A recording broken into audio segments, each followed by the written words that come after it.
Oke, assalamualaikum warahmatullahi wabarakatuh. Alhamdulillahirobbilalamin. Wassalatu wassalamu ala asyrofil anbiya'i wal mursalin wa ala alihi washabihi ajmain.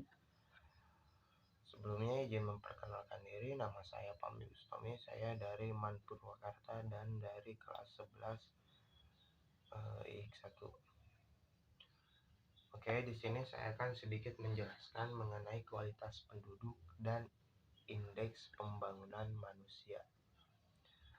Kualitas penduduk atau indeks pembangunan manusia adalah suatu pengukuran atau perbandingan mengenai pembangunan manusia dalam memperoleh pendapatan, kesehatan, pendidikan, dan yang lainnya. Kualitas penduduk ini pertama kali dicetuskan oleh UNDP pada tahun 1990. Kualitas penduduk tentu saja sangat berpengaruh terhadap kemajuan suatu negara. Hal ini berkaitan dengan kemampuan penduduknya dalam mengelola sumber daya alam atau sumber daya manusianya untuk kepentingan dan kesejahteraan bersama. Berbicara tentang kualitas penduduk, tentu saja ada faktor-faktor yang mempengaruhi kualitas penduduk dalam suatu negara tersebut. Yang pertama ada tingkat pendidikan.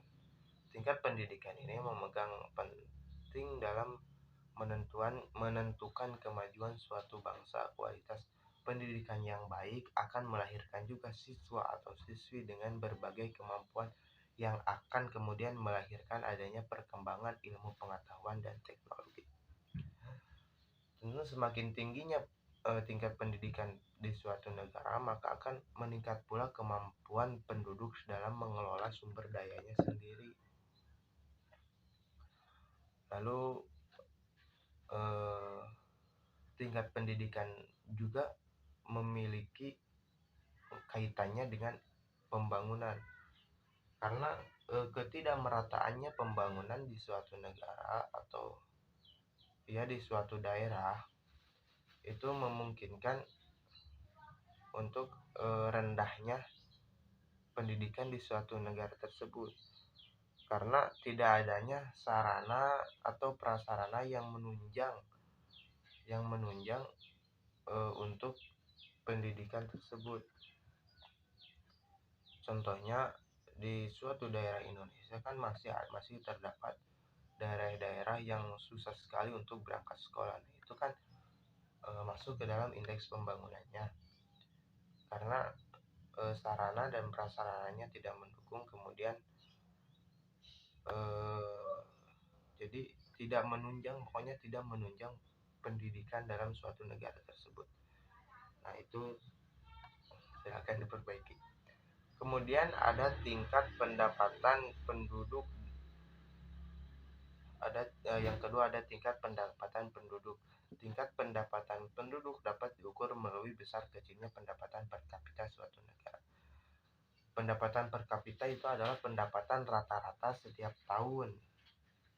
Pendapatan rata-rata dalam setiap penduduk dalam waktu 1 tahun. Oke, lanjut. Yang ketiga ada tingkat kesejahteraan penduduk.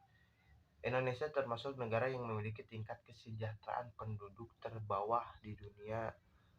Kesehatan juga memiliki peran yang sangat berpengaruh dan sangat krusial terhadap kinerja dan aktivitas penduduknya. Lanjut.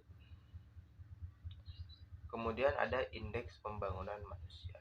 Indeks pembangunan manusia atau Human Development Index adalah pengukuran perbandingan dari harapan hidup mulai huruf, pendidikan, dan standar hidup. Lanjut.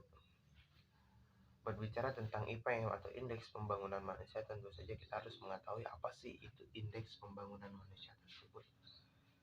Yang pertama, indeks pembangunan manusia menjelaskan bagaimana penduduk dapat mengakses hasil pembangunan dalam memperoleh pendapatan, kesehatan, pendidikan, dan sebagainya. Kemudian yang kedua, indeks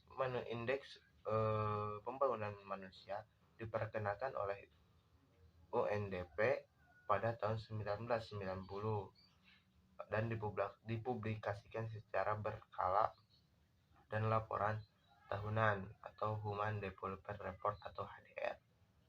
Nah, itu. Kemudian apa saja manfaat dari indeks pembangunan manusia? Yang pertama, IPM merupakan indikator penting untuk mengatur keberhasilan dalam upaya membangun kualitas hidup manusia atau masyarakat penduduk. Pertama itu. Yang kedua, ada IPM dapat menentukan peringkat atau level pembangunan suatu negara. Jadi level pembangunan suatu negara atau suatu daerah ini ditentukan oleh indeks pembangunan manusia. Yang ketiga, ada ini khusus bagi Indonesia. Indeks pembangunan manusia merupakan data strategis karena selain sebagai ukuran kinerja pemerintah, indeks pembangunan manusia juga digunakan sebagai salah satu alokator penentuan dana atau alokasi umur atau DAU. Nah, indeks pembangunan manusia dibentuk melalui 3 dimensi. Yang pertama, umur panjang dan hidup sehat. Yang kedua, pengetahuan. Dan yang ketiga, ada standar hidup layak. Oke, mungkin sekian yang dapat saya sampaikan. Kurang lebihnya mohon maaf. Assalamualaikum warahmatullahi wabarakatuh.